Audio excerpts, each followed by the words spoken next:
kencing dan perkara namimah itu sebagaimana yang Rasulullah sebutkan, yu'adzabani wa ma yu'adzabani fi kabirin. Mereka berdua disiksa, dan disiksa bukan karena perkara yang besar, tapi berpotensi menjadi dosa besar. Yang pertama persoalan kencing. Ya, kencing tidak dibersihkan, memercik ke baju, memercik ke celana, kemudian dipakai untuk sholat, maka resikonya adalah sholatnya tidak sah, tidak diterima oleh Allah Subhanahu wa Ta'ala. Apa hukum meninggalkan sholat? Apa itu?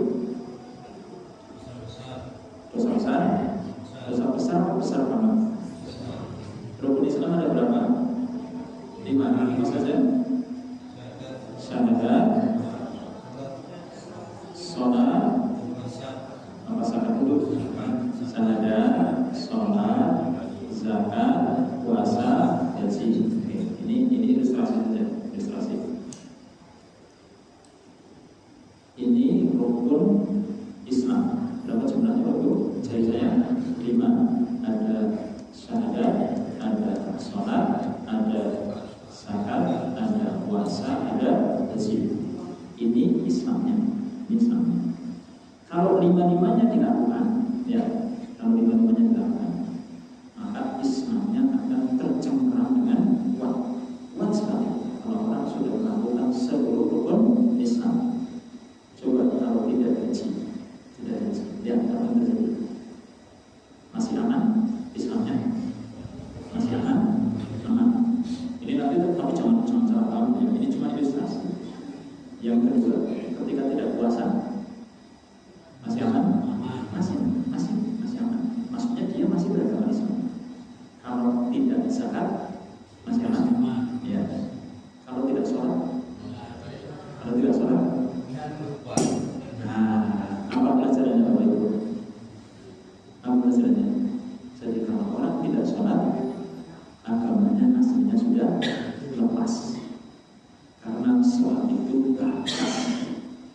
Kalau tidak haji, masih aman. Islamnya masih aman.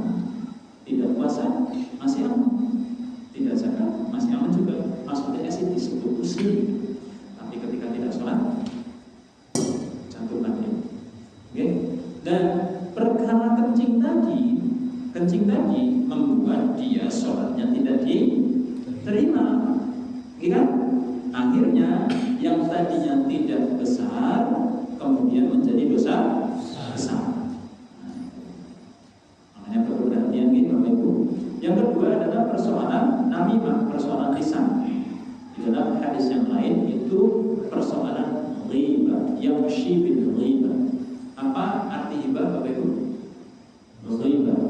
Hibah itu Rasulullah sendiri yang menerangkan definisinya adalah kalian menceritakan perihal saudaramu. Perihal saudaramu apa saja yang ketika itu didengar oleh saudaramu dia tidak suka, itu namanya ghibah.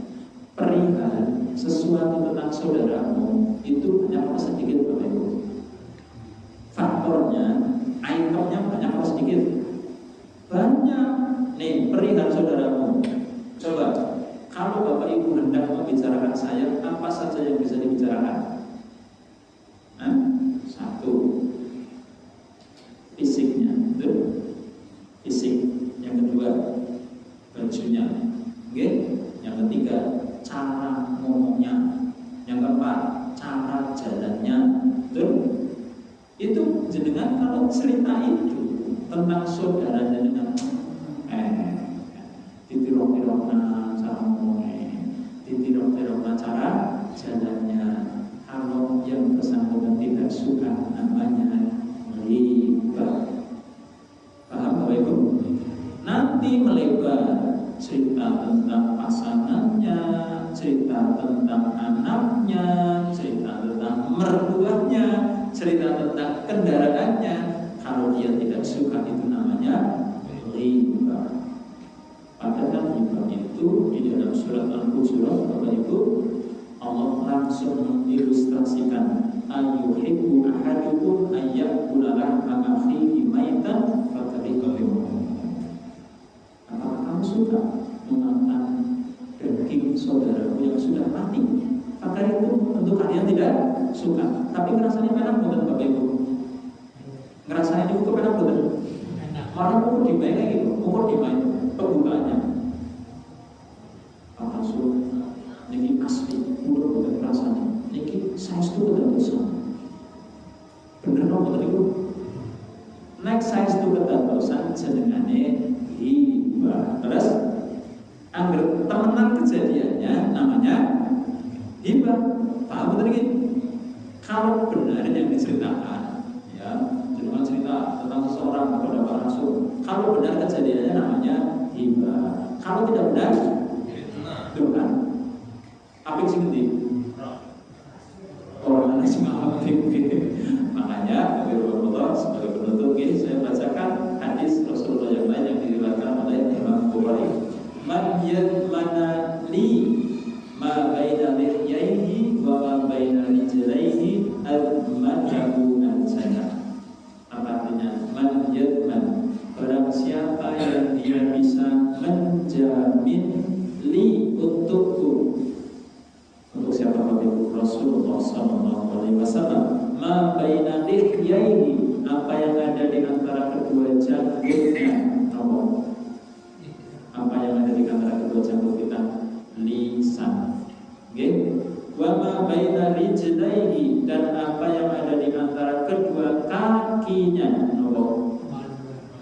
Kemaluan. Al-manulahu al-jannah, maka aku jamin dia dengan surga.